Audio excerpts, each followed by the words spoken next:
ഒരു വിശ്വാസിയുടെ ക്വാളിറ്റി എന്ന് പറയുന്നത് അവന്റെ ജീവിതത്തിൽ അവൻ എത്രത്തോളം മര്യാദകൾ പാലിക്കുന്നുണ്ട്, ചിട്ടകൾ പാലിക്കുന്നുണ്ട് എന്ന പരിഗണനയിലാണ്. ധാരാളം അറിവുണ്ട്, ഒരുപാട് അമലും അവനുണ്ട്, പക്ഷെ അവന്റെ ജീവിതത്തിൽ അദബുകളില്ല. അദബുകളില്ലാത്ത പക്ഷം അവനിക്ക് ഉയരാൻ സാധ്യതയില്ല. അവൻ ഉയരാൻ സാധ്യമാകുന്ന എല്ലാ വഴികളും അടയ്ക്കപ്പെടാൻ അവൻ അദബില്ല എന്ന കുറവ് മാത്രം മതി. പടച്ചോൻ കാത്തുരക്ഷിക്കട്ടെ. നിങ്ങൾക്കറിയോ, നാം ഓതി വെച്ച ആയത്ത് സ്വഹാബാക്കൾക്കിടയിലേക്ക് ഇറങ്ങിയപ്പോൾ ഉണ്ടായ സംഭവങ്ങൾ ധാരാളമാണ്. ഹബീബായ നബി സല്ലല്ലാഹു അലൈഹി വസല്ലമ തങ്ങളുടെ മുമ്പിൽ നിങ്ങൾ ശബ്ദമുയർത്തരുത് എന്ന് അല്ലാഹുവിന്റെ കൽപ്പന വന്ന ആ നിമിഷം തന്നെ സ്വഹാബാക്കൾക്കിടയിൽ ഉണ്ടായ അത്ഭുതങ്ങൾ എത്രത്തോളം എന്നറിയോ? സൂറത്തുൽ ഹുജറാത്തിലെ 2-ാമത്തെ ആയത്തിൽ ലാ തർഫഉ അസ്വാതകും ഫൗഖ സൗത്തിൻ നബി, നബി സല്ലല്ലാഹു അലൈഹി വസല്ലമ തങ്ങൾക്ക് മുമ്പിൽ നിങ്ങളുടെ ശബ്ദം ഉയരരുത് എന്ന് പരിശുദ്ധ ഖുർആൻ. ഈ കൽപ്പന ഇറങ്ങിയപ്പോ മഹാനായ അബൂബക്കർ സിദ്ദീഖ് റളിയല്ലാഹു തആല അൻഹു അവിടുന്ന് തന്റെ ശബ്ദം നിയന്ത്രിച്ചു. ഒരുപാട് അവിടുന്ന് ശബ്ദം നിയന്ത്രിച്ചു. പരിമിതമായ ശബ്ദത്തിൽ മാത്രമേ അവിടുന്ന് പിന്നീട് സംസാരിച്ചിട്ടുള്ളൂ. ഈ സംഭവം, ഈ സ്വഭാവം അബൂബക്കർ സിദ്ദീഖ് റളിയല്ലാഹു തആല അൻഹു അവിടുന്ന് ജീവിതത്തിൽ ചിട്ടയാക്കിയപ്പോ വിശുദ്ധമായ ഖുർആനിലെ സൂറത്തുൽ ഹുജറാത്തിലെ അടുത്ത ആയത്ത് 3-ാമത്തെ ആയത്ത് ഇറങ്ങി. ഇന്നല്ലദീന യഗ്ളൂന അസ്വാതഹും ഇൻദ റസൂലില്ലാഹ് ഉലൈകല്ലദീന അംതഹനല്ലാഹു ഖുലൂബഹും ലിത്തഖ്വ ലഹും മഗ്ഫിറത്തുൻ വ അജ്റുൻ അദീം.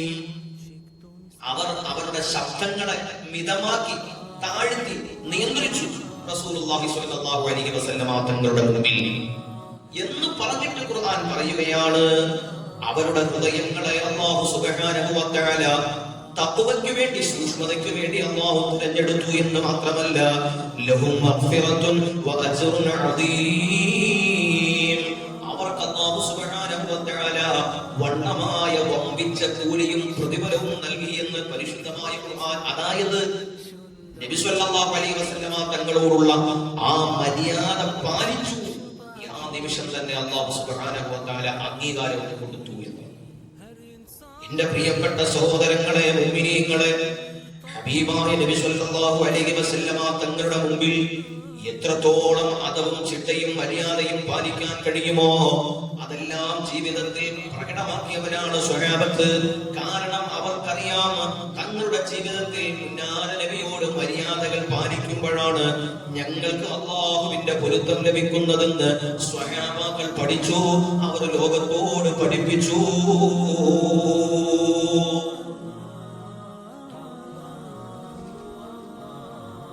ഒരു മനുഷ്യന്റെ ഉയർച്ച എന്ന് പറയുന്നത് അവൻ അല്ലാഹുവിന്റെ മുമ്പിൽ ഉന്നതമായ പദവിയിലെത്താനുള്ള മാർഗം എന്ന് പറയുന്നത് ഒരുപാട് അറിവുകൾ പഠിക്കുന്നു എന്നതല്ല, ഒരുപാട് അമലുകൾ ചെയ്തു എന്നതുമല്ല.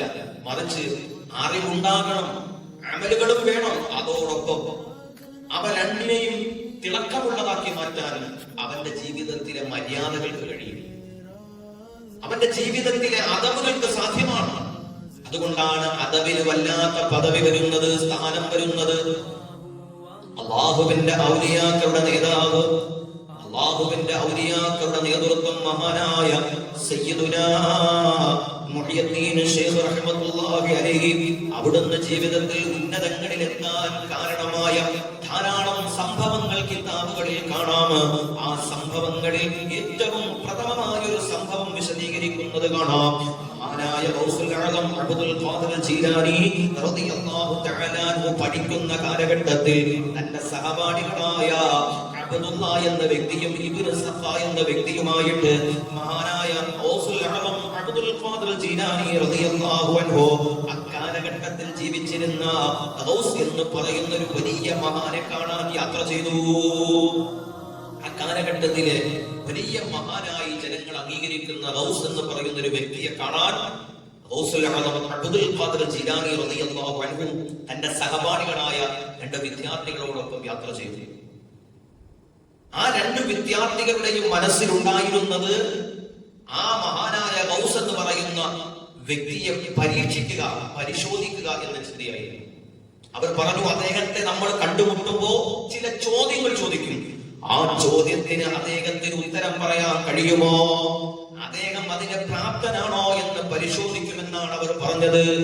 ആ സമയത്ത് തന്റെ സഹപാഠികളായ കൂട്ടുകാരോട് മഹാനായ ഗൗസുൽ ആദം അബ്ദുൽ ഖാദിർ ജീലാനി റളിയല്ലാഹു അൻഹു പറഞ്ഞു, ഒരിക്കലും അത് പാടില്ല, അത് തെറ്റാണ്, അത് അപകടമാണ്, അത് ഒരിക്കലും ചെയ്യരുതെന്ന് അവരോട് ഗൗസുൽ ആദം തങ്ങൾ നിർദ്ദേശിക്കുന്നുണ്ട്. പക്ഷേ സുഹൃത്തുക്കളാണല്ലോ, എല്ലാം കേൾക്കണമെന്നില്ലല്ലോ, നിർദ്ദേശം എല്ലാം അംഗീകരിക്കണമെന്നില്ലല്ലോ. ആ സംഭവം അവസാനിക്കുന്നത്, എന്റെ പ്രിയപ്പെട്ടവരെ, ഗൗസ് എന്ന് പറയുന്ന ആ മഹാവ്യക്തിത്വത്തിന്റെ മുമ്പിലേക്ക് ഈ 3 വിദ്യാർത്ഥികളും കടന്നു ചെന്നു. അവരിൽ തന്നെ പരിശോധിക്കാൻ വന്ന 2 പേരെയും മുൻകൂട്ടി തിരിച്ചറിഞ്ഞു. അവർക്ക് അവരുടെ ചോദ്യങ്ങൾക്കുള്ള മറുപടിയും പറഞ്ഞതിനു ശേഷം ഗൗസ് എന്ന് പറയുന്ന ആ മഹാനുഭാവൻ ഇബ്നു സഖയോടും അബ്ദുള്ള എന്ന വ്യക്തിയോടും പറഞ്ഞു, നിങ്ങളുടെ ജീവിതത്തിൽ വലിയ പരാജയങ്ങൾ ഉണ്ടാകും, നിങ്ങൾ ഈ കാണിച്ച സ്വഭാവത്തിന് നിങ്ങളുടെ ജീവിതത്തിൽ വലിയ തിരിച്ചടികൾ ഉണ്ടാകുമെന്ന് പറയുകയുണ്ടായി.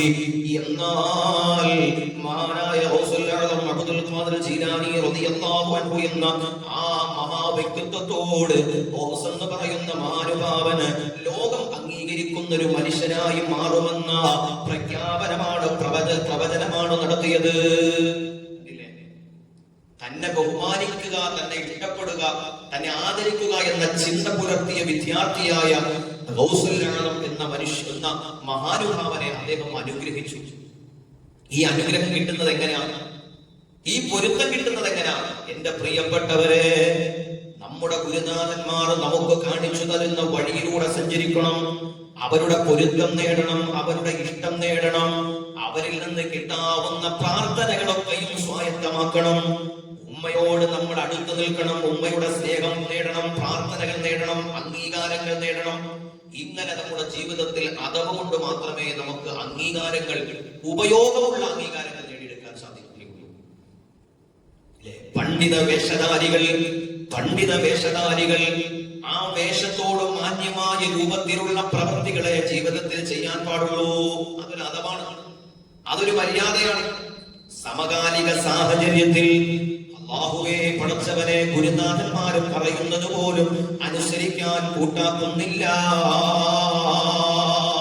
അവർ നേടിയ അറിവുകൾ കൊണ്ട് അവർക്ക് അഹങ്കാരം മാത്രമാണുള്ളത്, ഫലമില്ല. ഒരിക്കലും അവർക്ക് അതുകൊണ്ട് നേട്ടമുണ്ടാവുകയില്ല.